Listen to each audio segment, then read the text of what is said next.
Mark సువార్త 14వ అధ్యాయము చదువుకుందాం. 2 దినములైన పిమ్మట పస్కా పండుగ అనగా పులియని రొట్టెల పండుగ వచ్చెను. అప్పుడు ప్రధాన యాజకులను శాస్త్రులను మాయోపాయము చేత ఆయన ఎలాగో పట్టుకుని చంపుతుమా అని ఆలోచించుకొని చుండిరి. గాని ప్రజలలో అల్లరి కలుగునేమో అని పండగల్లో వద్దని చెప్పుకునిరి. ఆయన బెతనియలో కుష్ఠిరోగి అయిన సీమోను ఇంట భోజనమునకు కూర్చుండి ఉన్నప్పుడు ఒక స్త్రీ మిక్కిలి విలువగల జటామాంసి అత్తరుబుడ్డి తీసుకుని వచ్చి ఆ అత్తరుబుడ్డి పగలగొట్టి ఆ అత్తరు ఆయన తల మీద పోసెను. అయితే కొందరు కోపపడి, ఈ అత్తరు ఇలాగూ నష్టపరిచినలా, ఈ అత్తరు 300 దేనారముల కంటే ఎక్కువ వెలకమ్మి బేదలకు ఇయ్యవచ్చునని చెప్పి ఆమెను గూర్చి సనుగుకొనిరి. అందుకు యేసు ఇట్లనెను, ఈమె జోలికి పోకుడి, ఈమెను ఎందుకు తొందర పెట్టుచున్నారు? ఈమె నా ఎడల మంచి కార్యము చేసెను. బేదలు ఎల్లప్పుడూ మీతోనే ఉన్నారు, మీకు ఇష్టమైనప్పుడెల్లా వారికి మేలు చేయవచ్చును. నేను ఎల్లప్పుడూ మీతో ఉండను. ఈమె తన శక్తి కొలది చేసి నా భూస్థాపన నిమిత్తము నా శరీరమును ముందుగా అభిషేకించెను. సర్వలోకములో ఎక్కడ ఈ సువార్త ప్రకటింపబడినో అక్కడ ఈమె చేసినది జ్ఞాపకార్థముగా ప్రశంసింపబడనని మీతో నిత్యముగా చెప్పుచున్నాను. 12 మందిలోనొకడకు ఇస్కరియోతు యూదా ప్రధాన యాజకుల చేతికి ఆయనను అప్పగింపవలనని వారి ఎద్దుకు పోగా వారు విని సంతోషించి వానికి ద్రవ్యం ఇచ్చమని వాగ్దానము చేసిరి. గనుక వాడు ఆయనను అప్పగించుటకు తగిన సమయము కనిపెట్టుచుండెను. పులియని రొట్టెల పండగలో మొదటి దినమున వారు పస్కా పశువును వధించుచున్నప్పుడు ఆయన శిష్యులు, నీవు పస్కాను భుజించుటకు మేమెక్కడికి వెళ్ళి సిద్ధపరచవలనని కోరుచున్నావని ఆయనను అడుగగా ఆయన, మీరు పట్టణంలోనికి వెళ్ళిడి, అక్కడ నీళ్లకుండ మోయిచున్న ఒక మనుషుడు మీకు ఎదురుపడును. వాని వెంటపోయి వాడు ఎక్కడ ప్రవేశించినా ఆ ఇంటి యజమానిని చూచి, నేను నా శిష్యులతో కూడా పస్కాను భుజించుటకు నా విడిది గది ఎక్కడ అని బోధకుడు అడుగుచున్నాడని చెప్పుడి. అతడు సామాగ్రితో సిద్ధపరచబడిన గొప్ప మేడగది మీకు చూపించెను. అక్కడ మన కొరకు సిద్ధపరచుడని చెప్పి తన శిష్యులలో 2 పంపెను.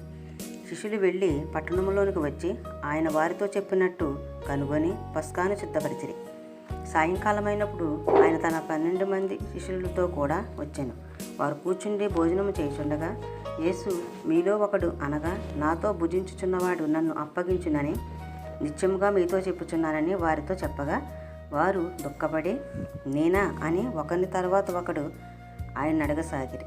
అందుకైన 12 మందిలో ఒకడే అనగా నాతో కూడా పాత్రలో చెయ్యి ముంచువాడే, నిజముగా మనిషి కుమారుడు ఆయనను గూర్చి వ్రాయబడినట్టు పోవుచున్నాడు. అయితే ఎవని చేత మనిషి కుమారుడు అప్పగింపబడుచున్నాడో ఆ మనుషునికి శ్రమ, ఆ మనుషుడు పుట్టి ఉండని ఎడల వానికి మేలనెను. వారు భోజనము చేయుచుండగా ఆయన ఒక రొట్టెను పట్టుకుని ఆశీర్వదించి విరిచి వారికిచ్చి, మీరు తీసుకొనిడి, ఇది నా శరీరం అనెను. పిమ్మట ఆయన గిన్నె పట్టుకుని కృతజ్ఞతాస్తులు చెల్లించి దాన్ని వారికిచ్చెను. వారందరూ దానిలో త్రాగిరి. అప్పుడు ఆయన, ఇది నిబంధన విషయమై అనేకుల కొరకు చిందింపబడుచున్న నా రక్తము. నేను దేవుని రాజ్యములో ద్రాక్షారసము కొత్తదిగా త్రాగుదినం వరకు ఇకను దానిని త్రాగనని మీతో నిత్యముగా చెప్పుచున్నాను. అంతట వారు కీర్తన పాడి ఒలీవల కొండకు వెళ్ళిరి. అప్పుడు యేసు వారిని చూచి, మీరందరూ అభ్యంతరపడిదరు. గొర్రెల కాపరిని కొట్టుదును, గొర్రెలు చెదిరిపోవును అని వ్రాయబడి ఉన్నది కదా. అయితే నేను లేచిన తర్వాత మీకంటే ముందుగా గలిలయలోనికి వెళ్ళేదనను.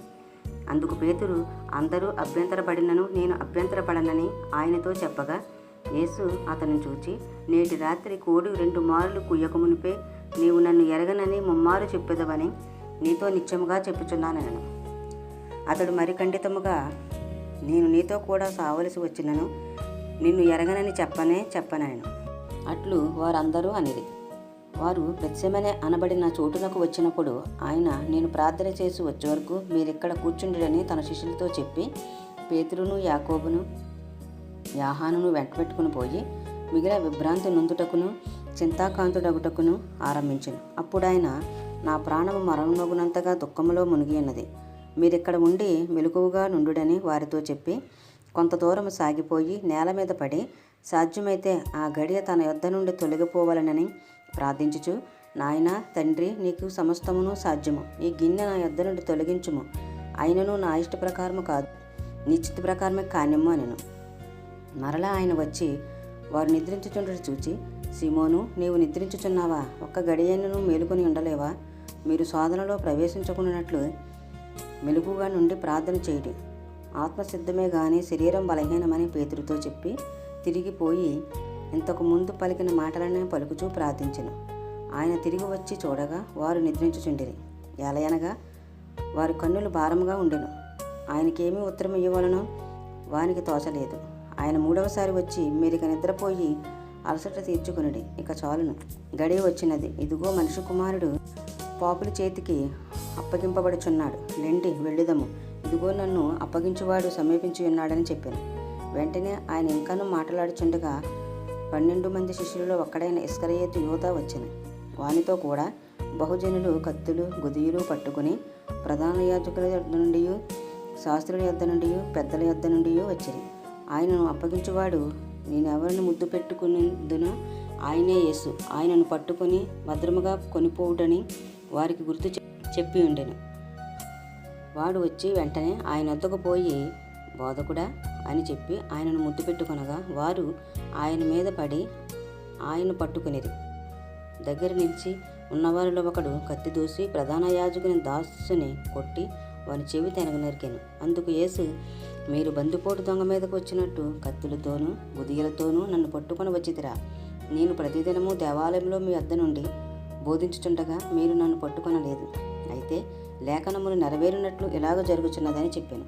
అప్పుడు వారందరూ ఆయనను విడిచి పారిపోయిరి. తన దిగంబర శరీరం మీద నారబట్ట వేసుకుని ఒక పడుచువాడు ఆయన వెంట వెళ్ళుచుండగా వారు అతనిని పట్టుకునేది. అతడు నారబట్ట విడిచి దిగంబరుడే పారిపోయాను. వారు యేసును ప్రధాన యాజకుల వద్దకును తీసుకుని పోయిరి. ప్రధాన యాజకులు, పెద్దలు, శాస్త్రులు అందరూ అతనితో కూడా వచ్చిరి. పేతురు ప్రధాన యాజకుని ఇంటి ముంగిటి వరకు దూరము నుండి ఆయన వెంట పోయి బొంట్రోతులతో కూడా కూర్చుండి మంట యొద్ద చలి కాచుకుని చుండెను. ప్రధాన యాజకులను, మహాసభ వారందరూ యేసును చంపింపవలనని ఆయన మీద సాక్ష్యం వెతికిరి గాని ఏమీ వారికి దొరకలేదు. అనేకులు ఆయన మీద అబద్ధ సాక్ష్యం పలికినను వారి సాక్ష్యములు ఒకదానికొకటి సరిపడలేదు. అప్పుడు కొందరు లేచి, చేతి పని అయిన ఈ దేవాలయమును పడగొట్టి 3 దినములలో చేతి పని కాని మరి ఒక దేవాలయమును నేను కట్టుదునని వీడు చెప్పుచుండగా వింటుమని ఆయన మీద అబద్ధ సాక్ష్యము చెప్పిరి. గాని అలాగైనను వీరి సాక్ష్యమును సరిపడలేదు. ప్రధాన యాజకుడు వారి మధ్యన లేచి నిలిచి, ఉత్తరం ఏమీ చెప్పవా? వీరు నీ మీద పలుకుచున్న సాక్ష్యమేమని యేసుని అడిగెను. అయితే ఆయన ఉత్తరం ఏమీ చెప్పగా ఊరకుండెను. తిరిగి ప్రధాన యాజకుడు, పరమాత్మని కుమారుడైన క్రీస్తువు నీవేనా అని ఆయన అడుగగా యేసు, అవును నేనే. మీరు మనుష్య కుమారుడు సర్వశక్తిమంతుని కుడిపార్శ్వమున కూర్చుండుటయు ఆకాశమేఘారుడై వచ్చుటయు చూచెదరని చెప్పాను. ప్రధాన యాజకుడు తన వస్త్రములు చింపుకొని, మనకు ఇక సాక్షులతో పని ఏమి? ఈ దేవదూషణ మీరు విన్నారు కారా? మీకేమి తోచుచున్నదని అడుగుగా వారందరూ మరణముకు పాత్రుడని ఆయన మీద నేరస్థాపన చేసిరి. కొందరు ఆయన మీద ఉమ్ము వేసి ఆయన ముఖమునకు ముసుగు వేసి ఆయనను గుద్దుచు ప్రవచింపమని ఆయనతో చెప్పసాగిరి. బొంట్రోతులను ఆయనను అరిచేతులతో కొట్టి పట్టుకునిరి. పేతురు ముంగిటి క్రింద భాగంలో ఉండగా ప్రధాన యాజకుని పనికెత్తులలో ఒకటి వచ్చి పేతురు చలి కాచుకుంటుండట చూచెను. అతని నిదానించి చూచి, నీవును నజరేయుడగు ఆ యేసుతో కూడా ఉండినవాడవు కావా అనెను. అందుకతడు, ఆయన ఎవడో నేను ఎరగను, నీవు చెప్పినది నాకు బోధపడలేదని చెప్పి నడవలోనికి వెళ్ళాను. అంతటా కోడి కూసెను.